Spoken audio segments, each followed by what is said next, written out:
Selamat datang di kelas pengembangan produk pangan. Pada pertemuan kali ini kita akan membahas mengenai konsep, profil, dan spesifikasi desain produk. Memahami pengertian dasar tentang konsep, profil, dan spesifikasi desain produk yang akan dikembangkan dan mampu mengaplikasikannya dalam proses pengembangan produk pangan baru. Konsep produk dapat diartikan sebagai definisi dari produk yang akan dikembangkan. Konsep dapat berubah sesuai dengan perkembangan ide yang berbasis konsumen dalam rangka untuk mendapatkan deskripsi produk akhir yang lebih akurat, yang nantinya dapat digunakan untuk mempromosikannya di pasar ketika produk telah diproduksi secara komersial. Penyusunan konsep dan profil produk harus dilakukan secara hati-hati dengan mempertimbangkan banyak faktor, yaitu faktor teknis, pasar, dan juga konsumen.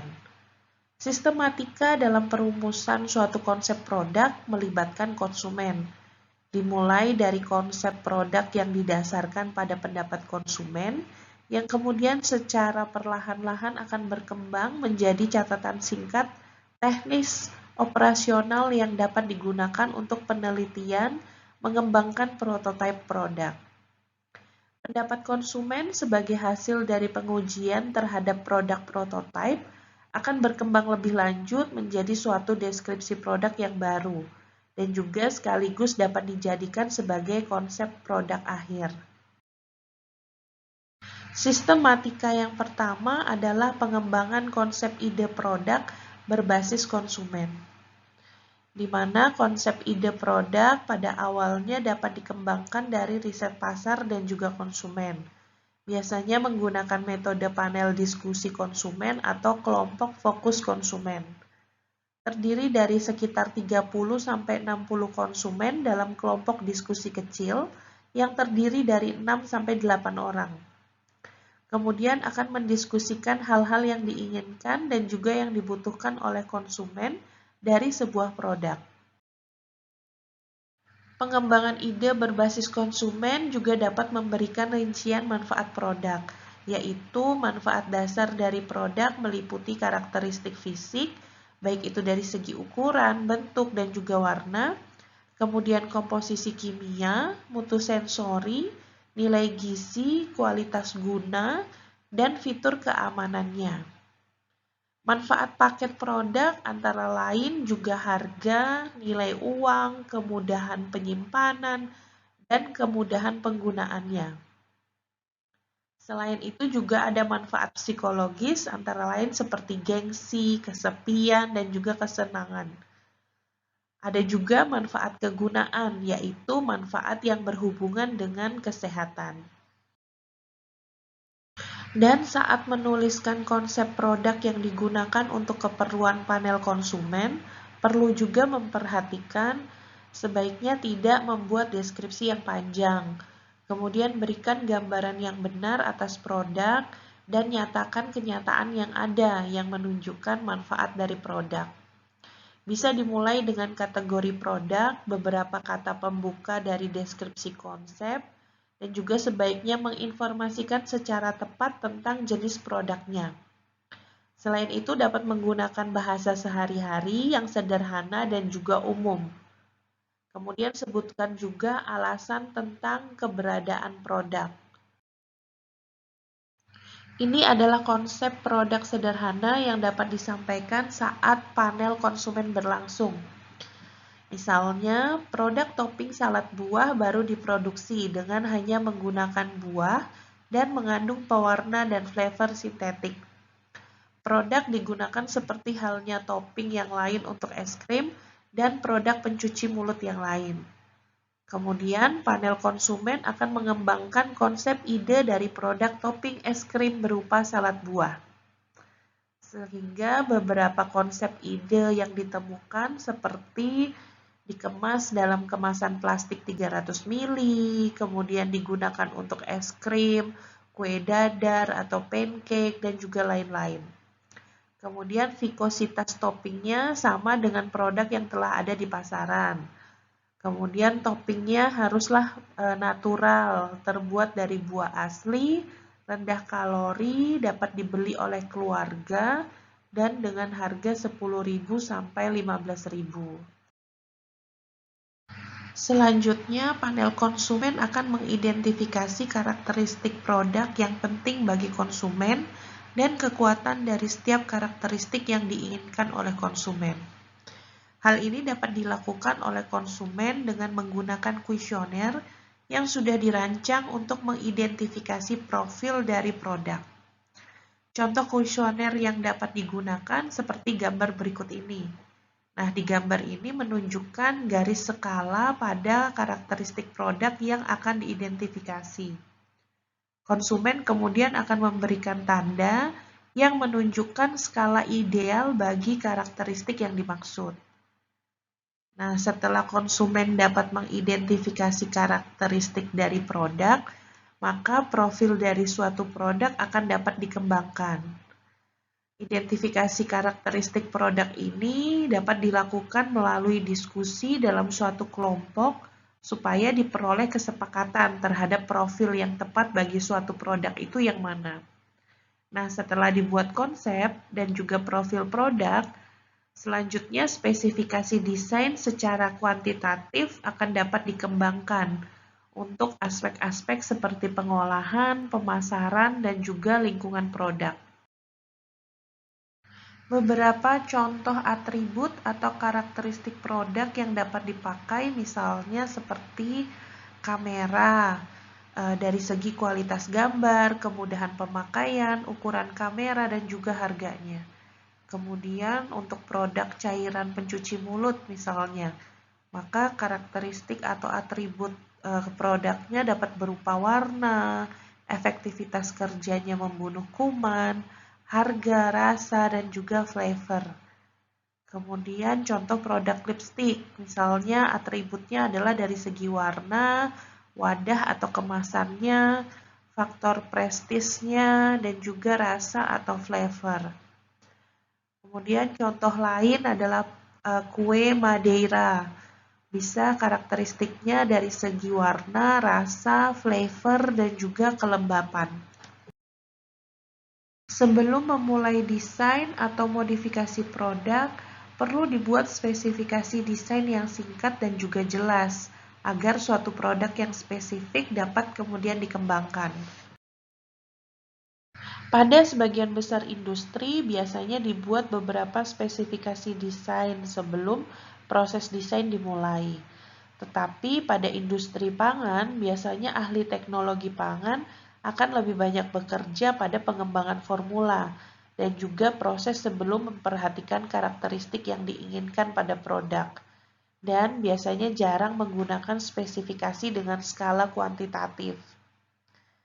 Nah, dari gambar berikut ini yang perlu dilakukan dalam konversi konsep produk ke spesifikasi desain produk adalah dengan mulai memikirkan bahan mentahnya, pengolahannya, mutu produknya, dan juga reaksi konsumen atau produk seperti apa yang harus dikembangkan dengan memperhatikan juga teknis dan pemasaran yang penting bagi produk.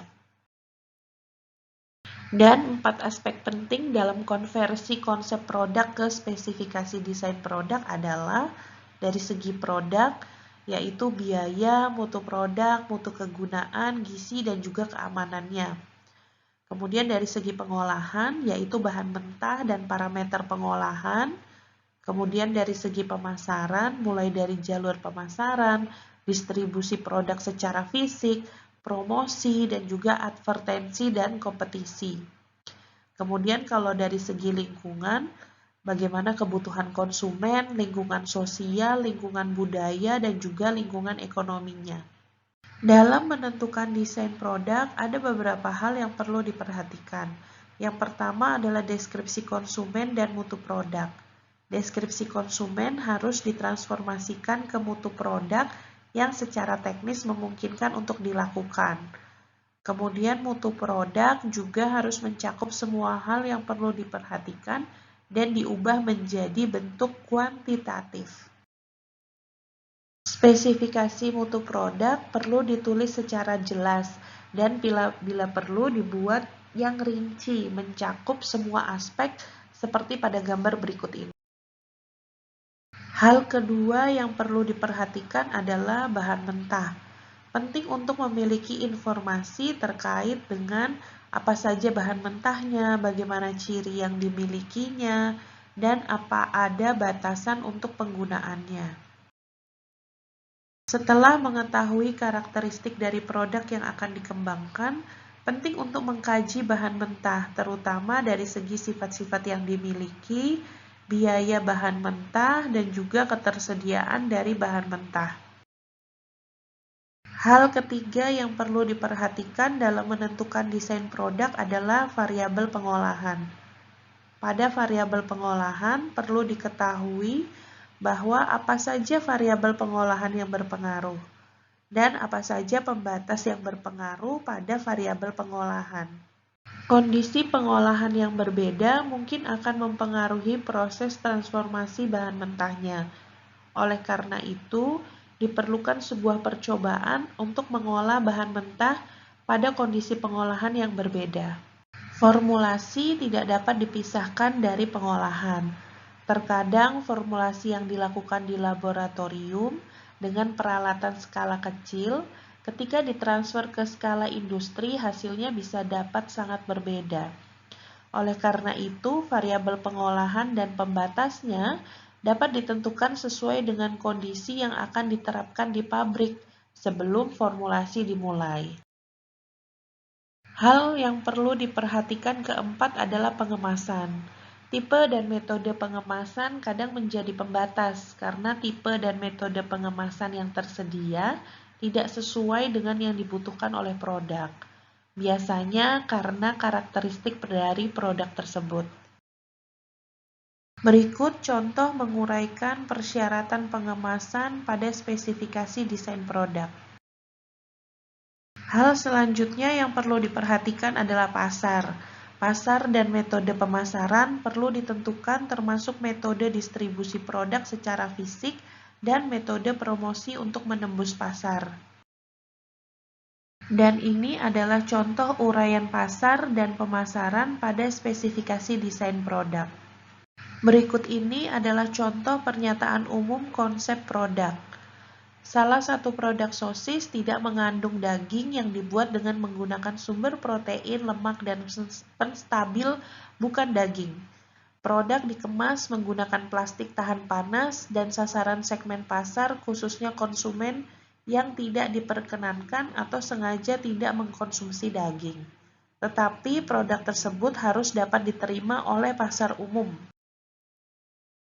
Dari pernyataan tersebut akan muncul pertanyaan-pertanyaan untuk memperjelas konsep produk. Apakah emulsi protein dan lemak diekstrusikan ke dalam selongsong casing dari bahan bukan hewan? Apakah flavornya mirip produk dari daging, sedikit flavor asap dan sedikit berbumbu? Atau apakah produk memiliki bentuk seperti sosis kecil yang memanjang? Karena pernyataan konsep produk sosis di atas belum memberikan gambaran yang jelas kepada pengembang produk, maka perlu dibuat karakteristik desain produknya. Misalnya meliputi karakteristik kimia, fisik, mikrobiologi, gizi, penyimpanan, dan juga sensori. Dari segi gizi misalnya, harus mengandung protein tinggi, sedangkan lemak jenuh dan kolesterolnya harus rendah. Dari ciri desain yang sudah ada, kemudian dibuatlah spesifikasi desain produknya. Misalnya, bahan mentah yang diusulkan dan juga fungsinya. Pengemas, produk dibentuk dengan menggunakan kantong plastik tahan panas. Untuk transportasi, produk ditempatkan dalam pengemas karton gelombang dengan kapasitas 6 kg. Dari segi konsumen, target konsumen yang dituju adalah segmen vegetarian, konsumen yang sadar terhadap kesehatan, konsumen dengan alasan religius, tidak mengkonsumsi daging sapi, dan konsumen yang suka bereksperimen dengan pola makan tertentu. Demikian pertemuan kita kali ini tentang konsep, profil, dan spesifikasi desain produk. Sampai jumpa di pertemuan selanjutnya.